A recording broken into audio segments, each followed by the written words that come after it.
Hello नमस्कार साथियों, welcome to royal study. दोस्तों, यूपी पुलिस कांस्टेबल 2024 के एग्जाम जैसा कि आप सभी को बताइए 18 फरवरी 2024 को होने वाली है। सो उसी के लिए हम सामान्य जीके के टॉप क्वेश्चंस आपके लिए लेकर आए हैं। आपको गारंटी के साथ कह सकते हैं कि ज़्यादा से ज़्यादा जो क्वेश्चंस देखने को मिलेंगे इसी वीडियो से आपके कवर हो जाएंगे। तो आइए स्टार्ट करते हैं। हम स्टार्ट हमारे फर्स्ट क्वेश्चन से। हमारा स्क्रीन पर पहला क्वेश्चन आपको दिखाई दे रहा है। प्रसिद्ध वादक उस्ताद बिंदा खान द्वारा बजाने वाला वाद्य आपको बताना है कौन सा है। तो यहाँ पर चार अलग अलग ऑप्शंस आपको मिले हैं, सारंगी, वायलिन, मृदंग और संतूर। बिल्कुल आपका जो करेक्ट आंसर हो जाएगा यह सारंगी रहेगा। सारंगी यानी कि फर्स्ट ऑप्शन इस क्वेश्चन का करेक्ट आंसर है। बिंदा खान द्वारा बजाया जाने वाला जो वाद्य यंत्र है इसका नाम सारंगी है। तो आपको पहला जो ऑप्शन है ये क्लिक करना है। सही जवाब आपका पहला हो जाएगा। देखिए अगला क्वेश्चन है, नेतृत्व का कौन सा सिद्धांत संपूर्ण व वैज्ञानिक माना जाता है। तो नेतृत्व का जो सिद्धांत होता है जो कि संपूर्ण वह वैज्ञानिक माना जाता है, ये जो सिद्धांत है ये है बहुकारक का सिद्धांत। तो बहुकारक का जो सिद्धांत है ये संपूर्ण व वैज्ञानिक माना जाता है नेतृत्व का। तो ध्यान रखिएगा बी ऑप्शन इस क्वेश्चन का करेक्ट आंसर रहेगा। इसी तरह हमारा नेक्स्ट क्वेश्चन आ रहा है स्क्रीन पर। भारत का पहला ऐसा निर्माणाधीन हवाई अड्डा जहां कार्बन उत्सर्जन शुद्ध रूप से शून्य होगा, जिसका निर्माण कार्य 2024 तक पूरा कर लिया जाएगा। अब ये आपको हवाई अड्डा बताना है कौन सा है। ग्वादर अंतर्राष्ट्रीय हवाई अड्डा, नोएडा अंतर्राष्ट्रीय हवाई अड्डा, नवी मुंबई अंतर्राष्ट्रीय हवाई अड्डा, लुधियाना अंतर्राष्ट्रीय हवाई अड्डा। बिल्कुल आपको क्लिक करना है इसका राइट आंसर।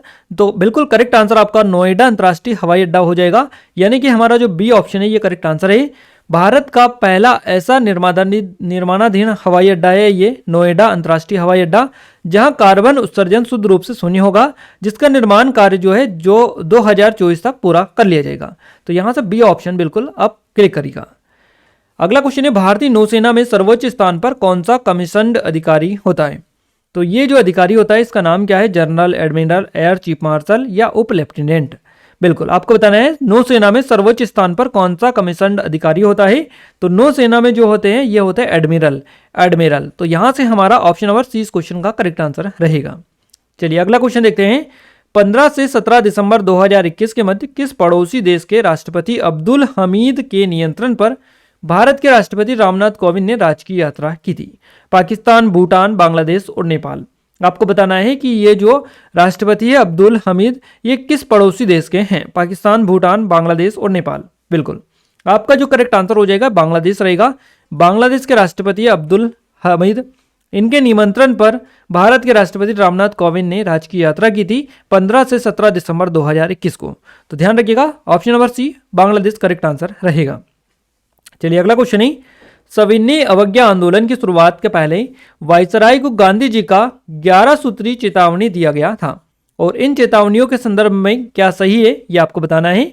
तो यहाँ पर चार ऑप्शंस अलग अलग मिले हैं। उससे पहले 3 पॉइंट आपको दे रखे हैं जिनको आपको क्लिक करना है कि कौन सा सही है कौन सा गलत है।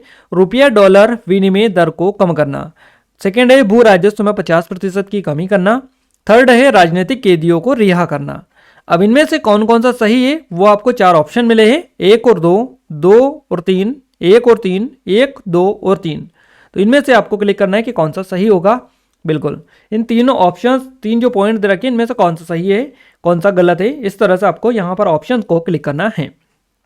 तो गाइज यहाँ से आपका जो करेक्ट आंसर हो जाएगा ये आपका यहाँ से एक तो ये सही है 2 वाला और एक ये 3 वाला सही है। यानी कि भू राजस्व में 50% की कमी करना, राजनीतिक कैदियों को रिहा करना, ये दोनों पॉइंट यहाँ पर है।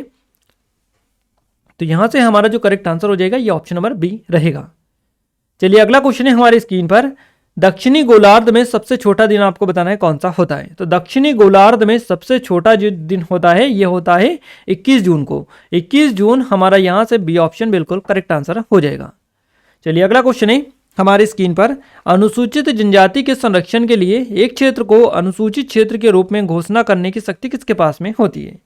तो ये जो शक्ति होती है ये भारत के राष्ट्रपति के पास में होती है। हमारा बी ऑप्शन इस क्वेश्चन का करेक्ट आंसर है।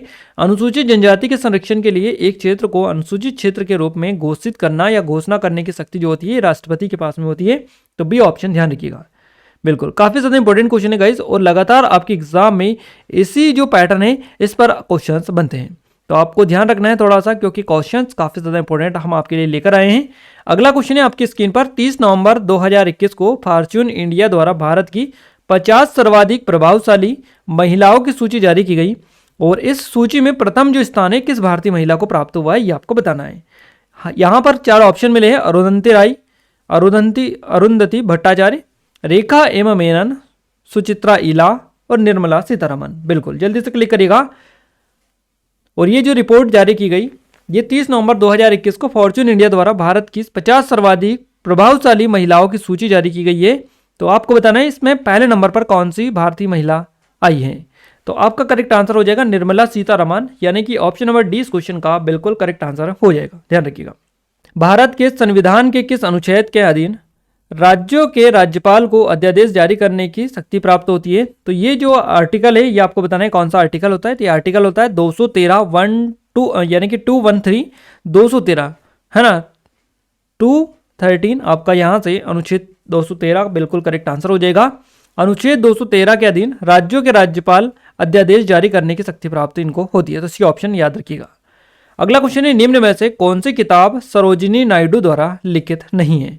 इनमें से जो किताब सरोजिनी नायडू द्वारा लिखित नहीं है वो उसको आपको क्लिक करना है और यहां से आपका करेक्ट आंसर हो जाएगा द गोल्डन बर्ड।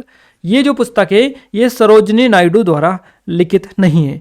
बाकी the broken wing, the golden threshold, the bird of time, ये जो तीनों पुस्तकें आपको दिखाई दे रही हैं ये तीनों सरोजिनी नायडू द्वारा लिखित है। तो इनको आप नोट डाउन करके रख लीजिएगा, आगे से अगर पूछे तो आप सीधे सीधे बता दीजिएगा। चलिए अगला क्वेश्चन ही, निम्नलिखित में से कौन सी मिश्रित खेती की प्रमुख विशेषता है। आपको बताना है मिश्रित खेती की प्रमुख विशेषता। तो इनमें से आपको वही बताना है जो मिश्रित खेती की प्रमुख विशेषता है। यहाँ पर 4 अलग अलग ऑप्शंस भी आपको दिए गए हैं। तो यहाँ से हमें पशुपालन और फसल उत्पादन को एक साथ करना ये जो है मिश्रित खेती की प्रमुख विशेषता है। पशुपालन के साथ साथ फसल उत्पादन भी इसमें किया जाता है मिश्रित खेती में, इसीलिए इसको मिश्रित खेती के नाम से जाना जाता है। तो सी ऑप्शन बिल्कुल आपका करेक्ट आंसर हो जाएगा, लॉक कर दीजिएगा। चलिए अगला क्वेश्चन ही, निम्नलिखित में से किस राज्य में बहिनी दरबार समाचार पत्र महिलाओं द्वारा और महिलाओं के लिए प्रकाशित होता है। बिल्कुल आपको राज्य का नाम बताना है, कौन सा स्टेट में ये जो बहिनी दरबार समाचार पत्र है महिलाओं के द्वारा और महिलाओं के लिए प्रकाशित होता है। सबसे बड़ी बात यही है और इसीलिए ये काफी ज्यादा इंपॉर्टेंट क्वेश्चन बन चुका है। करेक्ट आंसर हो जाएगा यहां से आपका, बिल्कुल जल्दी से बताइएगा क्या आपका करेक्ट आंसर रहेगा।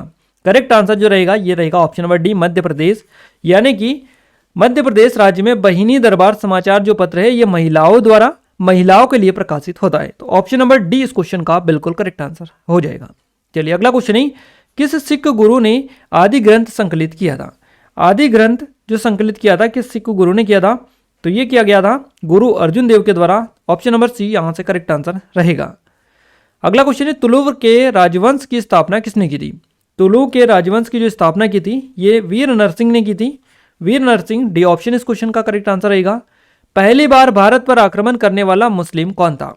बिल्कुल काफी ज्यादा इंपॉर्टेंट क्वेश्चन है, 3 स्टार इसके सामने लगा लीजिएगा। भारत पर आक्रमण करने वाला पहला मुस्लिम कौन था, पहली बार है ना, पहली बार भारत पर आक्रमण करने वाला मुस्लिम कौन था। आपका जो करेक्ट आंसर हो जाएगा ये आप सभी को आई थिंक पता ही है। बिल्कुल आपका यहां से करेक्ट आंसर रहेगा मोहम्मद बिन कासिम, यानी कि ऑप्शन नंबर सी के साथ में करेक्ट आंसर चला जाएगा। निम्न में से कौन उपवेद नहीं है।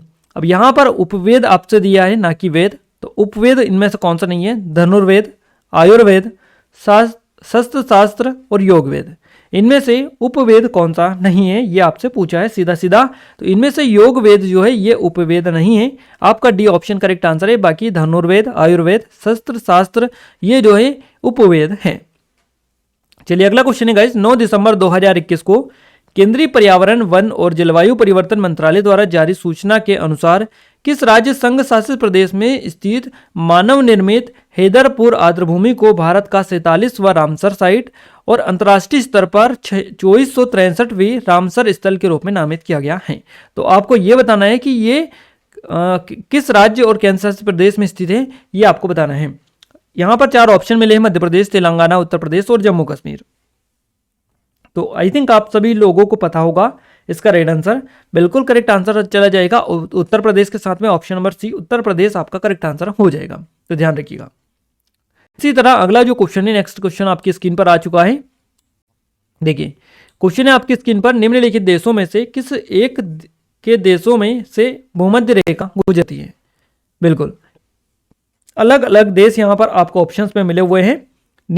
निम्नलिखित में से किस एक के देशों में से भूमध्य रेखा गुजरती है ना। चार ऑप्शंस मिले, Brazil, Zambia, Malaysia, Colombia, Kenya, Indonesia, या फिर सी ऑप्शन में ब्राजील, सूडान और Malaysia. Option number D Venezuela, Ethiopia और इंडोनेशिया। तो यहां पर आपको बताना है कि कौन से देश, यहां पर ऑप्शन आपका जाएगा जिसमें जो देश दिए रखे हैं इनसे कर्क रेखा यानी माफ कीजिएगा भूमध्य रेखा गुजरती है। बिल्कुल आपका यहां से करेक्ट आंसर हो जाएगा कोलंबिया, केन्या और इंडोनेशिया, यहां से भूमध्य रेखा गुजरती है। बी ऑप्शन आपका बिल्कुल सही जवाब रहेगा। चलिए अगला क्वेश्चन है, हेमिस गोम्पा नामक मठ कहाँ स्थित है। हेमिस गोम्पा नामक जो मठ है ये लद्दाख में स्थित है, लद्दाख। ऑप्शन नंबर डी बिल्कुल करेक्ट आंसर रहेगा। अगला क्वेश्चन है, 14 दिसंबर 2021 को sports journalist federation of India द्वारा किसे sports man of the year 2021 पुरस्कार प्रदान करने की घोषणा की गई। तो ये जो पुरस्कार प्रदान किए जाने की घोषणा की गई, ये नीरज चोपड़ा को दिया जाने की घोषणा की गई। ऑप्शन नंबर फर्स्ट के साथ में करेक्ट आंसर हो जाएगा।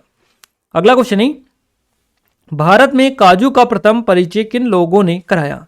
तो भारत में काजू का जो प्रथम परिचय कराया था ये पुर्तगाली ने कराया था, पुर्तगाली। डी ऑप्शन करेक्ट आंसर हो जाएगा।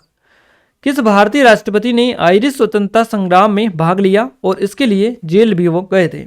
इनका नाम आपको बताना है, भारतीय राष्ट्रपति का जो आयरिश स्वतंत्रता संग्राम में भाग लिया इन्होंने और इसके लिए जेल भी वो गए थे। आपको चार ऑप्शन अलग अलग मिले, वी गिरी, नीलम संजीव रेड्डी, डॉक्टर शंकर दयाल शर्मा और डॉक्टर एस राधाकृष्णन।